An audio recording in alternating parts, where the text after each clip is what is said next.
राति पाहिले पाहिले राति पाहिले जागर शिव मंदिर लागिब भीड़ हइलो शिव मंदिर लागिब भीड़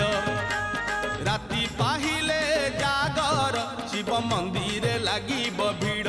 हइलो शिव मंदिर लागिब भीड़ पहिली दर्शन पहिली घर्षण पहिली दर्शन पहिली घर्षण पहिली पंडा पहिली धंडा पहिली भोग पहिली जोग पहिली भगत बड़ राति पाहिले पाहिले राति पाहिले जागर शिव मंदिर लागिब भीड़ हइलो शिव मंदिर लागिब भीड़।